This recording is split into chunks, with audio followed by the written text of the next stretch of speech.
Hello दोस्तों, क्या आपने कभी सोचा है क्यों कोई स्टूडेंट कम पढ़ाई करके भी एग्जाम में आपसे ज़्यादा मार्क्स स्कोर कर लेता है, जबकि दूसरी ओर उसी क्लास का उसी टीचर से पढ़ने वाला दूसरा स्टूडेंट काफ़ी पढ़ाई करने के बावजूद भी एग्जाम में उतने मार्क्स स्कोर नहीं कर पाता। आखिर ऐसी क्या चीज़ है जो एक एवरेज स्टूडेंट और एक टॉपर स्टूडेंट को एक दूसरे से अलग करती है? आखिर ऐसा क्या सीक्रेट है जो एक टॉपर स्टूडेंट को पता है लेकिन आपको नहीं पता? किसी भी एग्जाम में अच्छे नंबर लाने के लिए जितना ज़रूरी हार्डवर्क है उतना ही ज़रूरी स्मार्ट वर्क भी है। Without proper strategy, without planning कम समय में अच्छे नंबर स्कोर करना घास के ढेर में से सुई निकालने जितना कठिन काम है।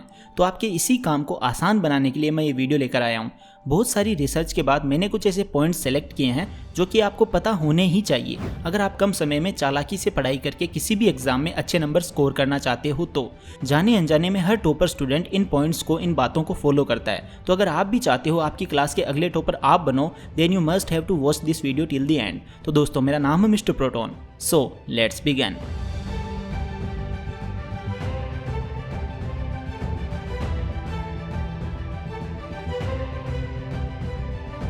Number 5, start from the basics. दोस्तों, आप लोगों ने तो सुना ही होगा कि नींव जितनी मजबूत होगी इमारत उतनी ही मजबूत बनेगी।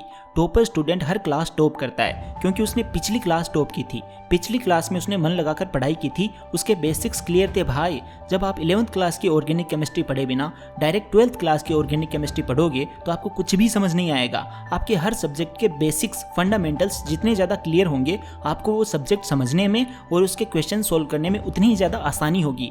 बेसिक्स अगर आपके क्लियर हैं तो क्वेश्चन थोड़ा चेंज भी हुआ तो आप उसे सोल्व कर पाओगे, लेकिन अगर आपके कॉन्सेप्ट्स क्लियर नहीं है, आपको बेसिक्स ही नहीं पता है और आपने आंसर केवल रट रखा है, तो फिर अगर थोड़ा सा भी क्वेश्चन चेंज हुआ तो आप उसे सोल्व नहीं कर पाओगे। इसीलिए अगर आप कोई भी सब्जेक्ट जैसे मैथ्स पढ़ रहे हो तो उसमें पहले जितने फॉर्मूलाज हैं उनकी एक शीट बना लो और हो सके तो फॉर्मूला कैसे डिराइव हुआ है ये भी पता कर लो, उसके बाद भी क्वेश्चन सोल्व करो। बेसिक्स अगर आपके क्लियर होंगे तो आपको कोई भी सब्जेक्ट पढ़ने में मजा आएगा, इंटरेस्ट आएगा और चीजें रटनी नहीं पड़ेगी, काम आसान हो जाएगा। कई बार आप देखते हो टीचर जब क्वेश्चन पूछता है तो जिस बंदे ने पिछली क्लास टॉप करी थी वो जल्दी से आंसर दे देता है और आप नहीं दे पाते हो क्योंकि उसके बेसिक्स क्लियर हैं, उसने पिछली क्लास टॉप की थी, कड़ी से कड़ी जुड़ी हुई होती है। आज पहले चैप्टर में जो आप पढ़ोगे वही कॉन्सेप्ट आगे के चैप्टर में भी यूज होगा। Number 4, study in variety of ways. दोस्तों, किसी एक ही टॉपिक को पढ़ने के एक से अधिक तरीके हो सकते हैं। महान न्यूरोलॉजिस्ट जूडी विलिस के द्वारा 2008 में की गई एक रिसर्च में पता चला है कि डिफरेंट मीडिया हमारे ब्रेन के डिफरेंट पार्ट को एक्टिवेट करते हैं। किसी भी चीज़ को याद करते समय आपके ब्रेन के जितने ज़्यादा पार्ट एक्टिव होंगे आप उतना ही आसानी से उस चीज़ को याद कर पाओगे। जूडी विलिस अपनी रिसर्च में बताते हैं कि पढ़ते वक्त किसी भी टॉपिक को समझने के लिए आप मल्टीपल वेज का उपयोग कर सकते हो, जैसे कि आप उस टॉपिक के नोट्स पढ़ सकते हो, उस टॉपिक का यूट्यूब पर वीडियोस देख सकते हो, उस टॉपिक की इंफॉर्मेशन का एक ऑडियो बना के आप उसे बार बार सुनकर याद कर सकते हो। जब आप एक ही चीज़ को, एक ही टॉपिक को अलग अलग तरीके से याद करने की कोशिश करते हो तो इससे आपके ब्रेन के न्यूरॉन्स की संख्या में वृद्धि होती है और अगली बार जब भी आप पढ़ने बैठो तो इस टिप को फॉलो जरूर करना। Number 3, analysing previous year papers and demand of examination before jumping in preparation. दोस्तों, ये पॉइंट बहुत ही ज़्यादा इंपॉर्टेंट है। Always remember 80% of the questions comes from 50% of the syllabus. आप मुगल शासक बाबर से ये सीख ले सकते हो कि जब भी वो युद्ध भूमि में यानी बैटल फील्ड में जाते थे तो वो युद्ध भूमि का मुआयना करते थे। ठीक इसी प्रकार से आप जिस एग्जाम में अपीयर होने जा रहे हो उस एग्जाम से संबंधित आपको सारी जानकारी होनी चाहिए।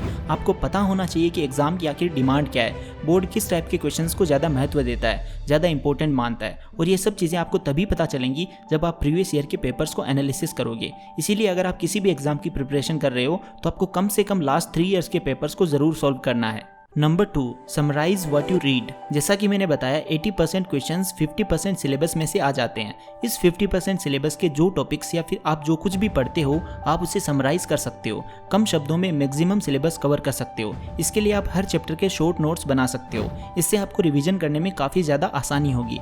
बहुत सारे बच्चे इसीलिए एग्जाम में पिछड़ जाते हैं क्योंकि उनका टाइम पर रिवीजन ही नहीं हो पाता है। आप किसी भी टॉपर स्टूडेंट का इंटरव्यू देख लो, हर टॉपर बोलेगा मैंने एटलीस्ट हर सब्जेक्ट का 4 to 5 टाइम्स रिवीजन किया है। Number 1, read multiple subjects each day rather than focusing on just one subject. दोस्तों, 2012 में डो रोलर के द्वारा की गई रिसर्च में पता चला है कि एक दिन में एक ही सब्जेक्ट बहुत ज़्यादा पढ़ने से बेटर है कि आप एक दिन में मल्टीपल सब्जेक्ट्स थोड़े थोड़े पढ़ लो। इसीलिए अगर आप बोर्ड एग्जाम की प्रिपरेशन कर रहे हो तो आपको एक दिन में सभी सब्जेक्ट्स थोड़े थोड़े पढ़ने की हैबिट डेवलप करनी है।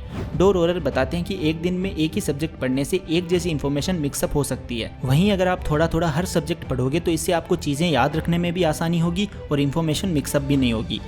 तो दोस्तों अब इस वीडियो को समराइज करते हैं। सबसे पहले तो आपको हर सब्जेक्ट के बेसिक्स पता होने चाहिए। इसके बाद आपको प्रीवियस ईयर पेपर्स चेकआउट करने हैं, शॉर्ट नोट्स बनाने हैं, एक दिन में मल्टीपल सब्जेक्ट्स पढ़ने हैं और टाइम टू टाइम रिवीजन करना है। अगर आप इस वीडियो में बताई गई बातों को फॉलो करते हो तो आपकी क्लास के अगले टॉपर आप होंगे। आपको इस वीडियो में बताई गई कौन सी बात सबसे अच्छी लगी हमें कमेंट बॉक्स में जरूर बताएं।